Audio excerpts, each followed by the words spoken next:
Patch notes. Destiny 2 update 7.3.5. Activities Crucible General. Fix an issue causing crests to bounce on water and supremacy. Also, the way the experimental snake draft lobby balancer handles fire teams, and updated the playlist tooltips to correctly display which matchmaking style is being used for each mode. Maps, tuning pass over the initial spawning heavy ammo crate and tiebreaker zone locations for all maps. Map spawning quality of life pass, addressed spawn traps for Eternity and Fortress, and removed all backfilled spawns for non-rift modes, the Citadel, Cathedral of Dust, Disjunction, and Convergence. Guys, this means that you don't have to sit there and run for literally an hour to get to the gunfight, which is a big change here for especially Citadel. Now, game modes. Move 3v3 Clash to the 3v3 quick play rotator and updated the rules. Heavy ammo is no longer shared. Respawn timer increased from 5 to 7 seconds. Match timer increased to 10 minutes. Score to win remains 40.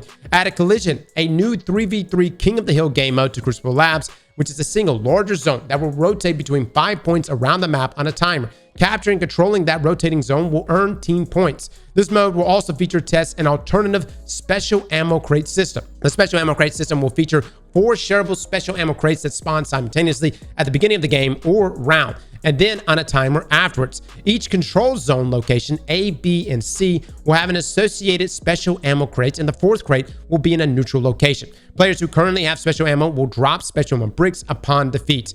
So if you remember D1, guys, one of the last iteration they made to Crucible was ammo crates. We used to have special ammo crates, and that's essentially what they're putting in to try out in this game mode. Now, Iron Banner Tribute has been reworked, simplified objectives and scoring, changed the trigger for the hunt from depositing max crests to a team score threshold.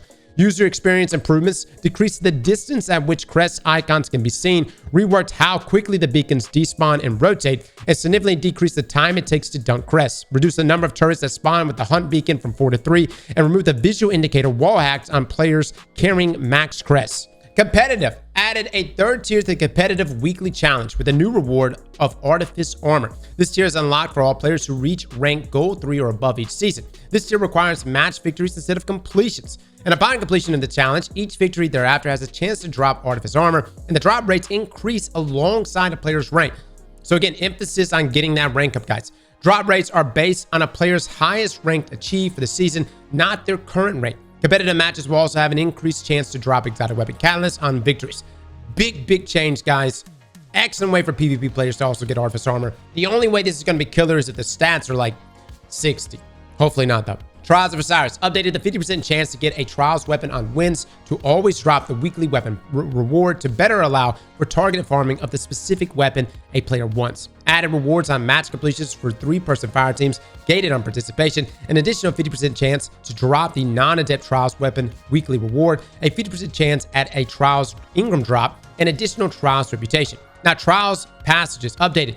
Passage of Ferocity. If a player hasn't been flawless for the week, then loses after 3 wins, will reset them back to 3 wins instead of flowing their core. So again, the hardest part is getting those 3 wins, but after that, you really only have to get 4. Now, added Passage of Ferocity. This is a new one. Losses following a win will remove the win from a player's card. Consecutive losses do not remove additional wins. Getting to 7 wins grants a drop of the weekly adept weapon, regardless of how many losses the player has taken.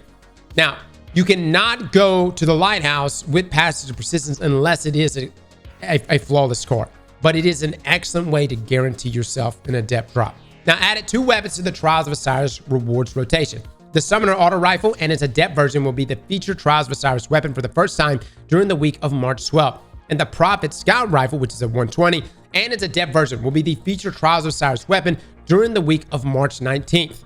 Excellent. All right. Iron Banner added 2 weapons to the Iron Banner rewards rotation that will be available starting April the 2nd. Tusk of the Boar grenade launcher and the Multi-Max CCX submachine gun. Now, this grenade launcher, guys, it is a special strand grenade launcher. And yes, we're going to be looking at rolls as soon as we can. Nightfall's added 2 weapons to the Nightfall loot pool rotation. The Wild Style grenade launcher and its adept version will be the featured Nightfall weapon for the first time during the week of March 5th. Okay, so this week. The Slammer Sword and its adept version will be the featured Nightfall weapon for the first time during the week of March 19th. Gambit, fix an issue with an incorrect high variant spawning. Dungeons, Prophecy, the dungeon weapon pool has has been updated. All the added and updated weapons below will also be given this new origin trait, crossing over. These weapons have increased range and handling for the top half of the magazine, while rounds from the bottom half of the magazine deal increased damage. This reminds me of the perk, what was it, glass half full or something like that back in D1. Really, really good perk, but this is even better because you get range on the top half. To what extent, I don't know. We're going to be testing it. Removed. They removed a Swift Verdict sidearm, the Long Walk sniper rifle, and the Last Breath auto rifle.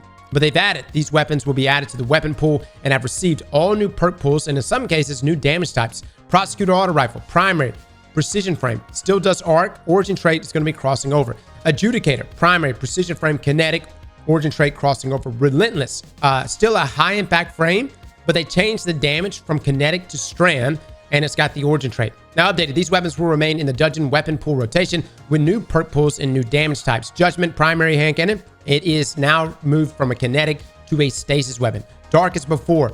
It is a rapid fire frame pulse rifle. Really, really good. Moved from arc to solar. A sudden death shotgun, special aggressive frame. Damage changed from arc to void. Now Warlords Ruin, the correct nameplate now appears when the boss spawns during traversal. Fix an issue during the ogre encounter where killing the wardens quickly could soft lock the player. UI and UX, Gunsmith Ingrams are now listed in the Ingram wallet. Fix an issue where some multiplayer emotes would not display their interaction dialogue. Accessibility, players are now able to change the location of the reticle regardless of the platform, center or below center in the gameplay settings menu. This is primarily for controller players. So like PC, we could put a reticle in the middle. Controller players, y'all's reticle is actually slightly below that, but now you can actually center it. They also added controller dead zone settings in the controller setting menu. Players are now able to adjust the opacity of the radar background on the character setting menu, which is interesting.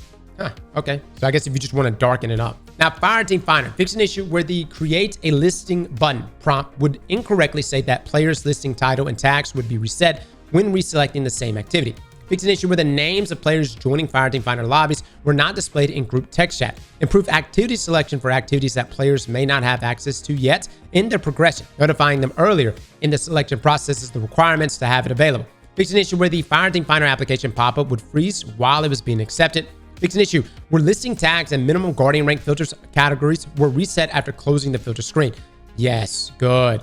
Improve search flow by adding feedback when there are active filters applied to the view listings page. Fix an issue in which search filters were not being reset when choosing another activity. Private match titles in Fireteam Finder lobbies now include the activity name. Improve error messages when players are unable to join or apply to a listing. Fix an issue in which stale information was being shown when reselecting activities. Added visual impairment tag in the listing tag options. Fix an issue where the tooltip on roster contacts was inconsistent, displaying the Fireteam Finder when not in Fireteam Finder. Fix an issue in which text would be stretched or spaced incorrectly in the Fireteam Finder text chat. And fix an issue where the application model stayed open if a player was looking at it while it was accepted. Now, gameplay and investments. Armor. Prometheum Spur. Fix an issue where solar weapon kills were not providing the correct amount of rift energy both inside and outside of the rift. Interesting. Ballador's Wrathweaver. Fix an issue where this armor was providing bonus stasis damage when using non-stasis supers. Hypothesis failed. Fix an issue where the Insatiable could be applied when casting a super with relic weapons. Fix an issue where the Dark Age and Worm God armor sets were appearing in the appearance screen before being earned. And fix an issue where the artifact mod Revitalizing Blast failed to apply weaken when using Consecration. Really? I didn't know that. Now, Crucible Sandbox health. In base Crucible, increase player health by 30 from 70 to 100. Shields will still be between 116 and 130, depending on the player's resilience values. This is a huge shift for Crucible, guys. We're talking everybody's health pool is going to be between 216 and 230. And the emphasis is going to be on crits, which we're going to get into in just a moment. Now, ability cooldowns. Melee, grenade, and class ability cooldowns now have a 15% penalty applied to them in Crucible only. Super cooldowns now have a 20% penalty applied to them in Crucible only. Dude, that is huge, man. I think there's going to be multiple games, maybe in 6v6, where people are just not going to get their super. Again, depending on their intellect, but that is across the board nerfs. Now, ability damage. Supers increase base super damage by 31%. This is just to maintain the one-hit kills. Melees, they increase the damage here. That's just to make sure you can get 2 melees to get a kill. And Arc Flux Grenade can still get the one-hit sticky kill. That's why we have the 16% increase. Primary weapon damage. Pulse rifles, auto rifles, sidearms, and scout rifles increase critical hit damage by 14%. This is to maintain the same optimal TTK values. Hand cannons increase critical hit damage by 10%. But Reduce body shot damage by 5%. Reduce flinch dealt to players by projectile impact by 12.5%. And by explosive payload by 10%. Now, we've got pre-data values on all of this and also pre-footage just to see how much of a difference in flinch that actually is. We'll be showing you the pre and post here in the next day or so. Now, submachine guns. Increase critical hit damage by 12.5%. Reduce body shot damage by 3%. Bows. Reduce base damage by 15%. Now, special ammo acquisition. All players will start every game, all game types, including round-based modes like Dominion, with 2 kills worth of special ammo for their chosen weapon. Instead of 2 kills worth of special ammo being granted every time a player respawns, they will earn more ammo by filling up a special ammo meter, with points given for getting kills, assists, or completing objectives. Getting 100 points grants 2 kills worth of special ammo for their chosen weapon. Kills from special ammo weapons and heavy ammo weapons do not grant any points towards special ammo meter progress. Jumping off the map will also subtract progress from the special ammo meter. Ammo is not dropped on death, and players will not lose the special ammo they earned when they are defeated or revived. Earned special ammo will carry over between rounds. Swapping from double primary weapons to a special ammo weapon will reset the player's special ammo meter progress. So you remember when we had it back inside of Trials, people would rock double primary round 1 and then put on a special ammo after that. You cannot do that. Now, special weapon damage. Trace rifles, shotguns, and fusion rifles increase base damage by 20%. This is just to maintain the one-hit kill or optimal time to kill values for traces, although we're going to be looking at trace rifles more. Glaives. Increase projectile damage by 20% and increase melee damage by 16%. Heavy weapon damage. Heavy grenade launchers reduce detonation damage by 5%. Machine guns increase base damage by 20%. Now, exotic weapons. Fighting Lion. Decrease damage versus players in Crucible by 20%. Devil's Ruin. Decrease charge beam damage versus players in Crucible by 15%. Crimson. Reduce flinch dealt to players by projectile impact by 17.5%. That is a pretty big nerf to Crimson, because one of the biggest strong points about Crimson was its ability to flinch. Forerunner. Increase damage versus players in Crucible by 20%. Symmetry. Increase revolution damage versus players in Crucible by 16%. This is just to maintain the same time to kill values and the 2-tap there with revolution, right? But yeah, these are big nerfs here for both Devil's Ruin and Crimson. Now, weapons. General. Fix an issue where players who have unlocked a weapon pattern via Riven's wishes and don't own the Forsaken pack will now be able to craft that weapon. Fix an issue where players could swap weapons faster than intended in a combination with a grenade or grapple ability. Fix an issue where bonus damage from surrounded perk would not apply to rocket-assisted frame sidearms detonation damage. Interesting. Okay. Now, weapon archetype. Hand cannon. Heavy burst. Fix an issue where the heavy burst hand cannons had a 25% less aim assist than other hand cannons when hip firing or airborne on mouse and keyboard. Bow. General. Reduce auto aim fall off distance start and end by 15%. Reduce auto aim cone size by 5% at 100 accuracy stat, unchanged at 0 stat. Auto rifles. Breakneck. Added the missing 12 perk to Breakneck's second trait column. Okay, that would be target lock. I wonder why they didn't include that. Scout rifles. Lightweights. Increase base damage by 5%. Technically, you're supposed to, even in a checkmate or the new Crucible environment, you should be able to get the 3 crit 1 body. Now, sniper rifles. General. Reduce auto aim by 10%. Rocket launchers. Diversified subfamilies. Precision. Increase reserve ammunition by 2 and reduce damage penalty from -10% and -5%. High impact. Increase reserve ammunition by 2 and now deals more area of effect damage and less impact for roughly the same total damage. The above 2 changes also affect Deathbringer, Gjallarhorn, and Truth, of which we're going to be testing extensively. Again, high impact should be the thing that transfers over here, not the damage increase for Deathbringer, Gjallarhorn, and Truth. Now, heavy grenade launchers. Increase reserve ammunition by 6 rounds at 0 inventory stat and by 10 rounds at 100. Reduce spike grenades impact damage from 50% to 12.5%. With the below changes, this reduces the total spike grenades damage buff from 8% to now 3%, making them less mandatory. But they've increased direct hit impact damage by 10%. This is to equalize those things out. Increase detonation damage by 5%. This is to offset the 5% reduction to detonation damage in PvP. And increase heavy wave frame grenade launcher damage by 20%. We're getting a new one this week, being with Guardian Games, that being the Arc wave frame. And increase heavy wave grenade launcher wave width by 40%. Now, the question we were all asking, and again, we're going to show pre and post testing of this, does this affect Salvation's grip, which is essentially a wave frame? Now, sword. Caster frame swords. Reduce heavy attack energy cost from 5 to 4. Increase heavy attack damage by 16%. Exotics. Vigilant Swing now has deterministic recoil pattern. Vex Mythic class. Got a huge buff here, increasing aim down sight damage fall of Skeller from 1.5 to 1.7. Wishener. True Sight now deactivates if the player leaves ADS or holds it for longer than 3 seconds. To reactivate, fully redraw the bow. Edge of Action added damage resistance against Cabans and PvE. Resists 85% against all Cabans except bosses and 15% against bosses. You also get a 5% buff when you step in that bubble, guys. Damage buff. Now, Mana Core must now be airborne for 0.5 seconds and deal damage with the weapon to activate the perk. This prevents accidental activation while running down the stairs or doing small jumps. Special reload to disengage anti-grav thrusters. While anti-grav thrusters are engaged, Cabans will be less accurate when targeting the player. And the Catalyst, final blows and sustained damage with the weapon while airborne will grant a void overshield and return ammo to the magazine.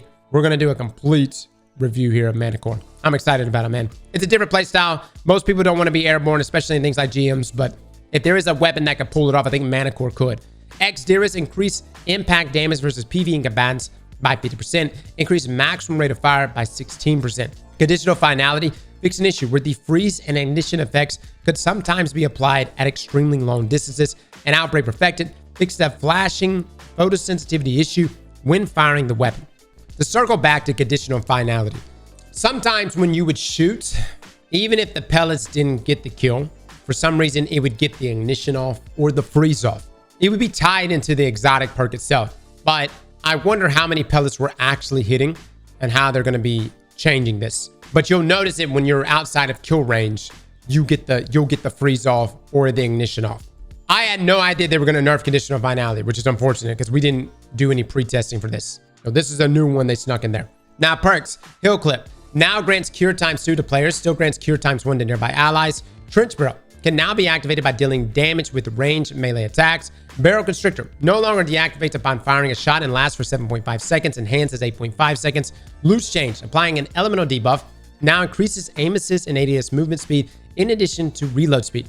Dual Loader, remove the reload speed penalty. Let me just say this, guys, Dual Loader, unlike something like Ragnarhill that's enhanced, gonna be so good. Text Balance Stock now grants plus 20 range and plus 1.5 degree hipfire precision cone angle in addition to its other effects.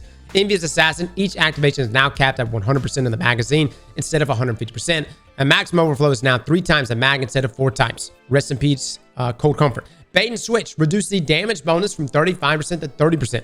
1-2 Punch now correctly deactivates after dealing damage with a powered melee attack. So no more back-to-back 2 melees from a single proc of 1-2 Punch, which is a huge nerf to like everybody. It's not just Titans and Strand that's getting nerfed, man. It's like, you know, take a Liar's Handshake on Hunters. That's going to greatly affect you guys. High-K Breach Armaments, Deconstruct, and Sundering now work with Void Souls, Strand Clones, Cabal Projecting Shields, and Bricks. High-K Breach Armaments, damage bonus versus Stasis Crystals reduced from 85 to 60% to match other constructs. Now, Deconstruct updated the perk description to correctly state that it pulls ammo from thin air, not reserves. Also updated Deconstruct to work on fusion rifles and weapons that deal splash damage, correcting an issue preventing the perk from deactivating or activating on enemy constructs in the Crucible, and fix an issue where Deconstruct would not work as expected when dealing explosive damage. Fix an issue where Deconstruct's ammo refund was not working correctly on fusion rifles. Now, Sundering can now trigger on shield break in addition to final blows on vehicles and constructs, added a small reload speed scaler and reduced charge rate benefit to account for higher uptime. Sundering buff is no longer active while weapons are stowed. Again, this is the origin trait on the Warlord's Ruin weapons. Hatchling.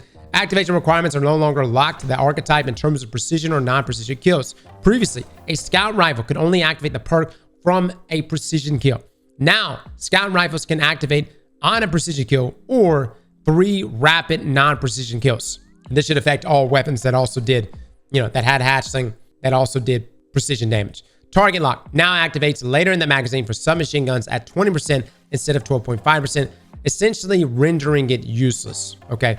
Now, that does not mean target lock is a useless perk. It's still going to be great on other weapon types. Just on submachine guns, it's pretty much going to be useless. Now, mods. Major spec fixed an issue where mini bosses were incorrectly included in its effects. Boss spec now correctly increases damage versus mini bosses. Seasonal weapon focusing fixed an issue where the wish weapons and undying weapons engrams didn't reward a weapon if the player had already unlocked all crafting patterns for weapons contained in the engram.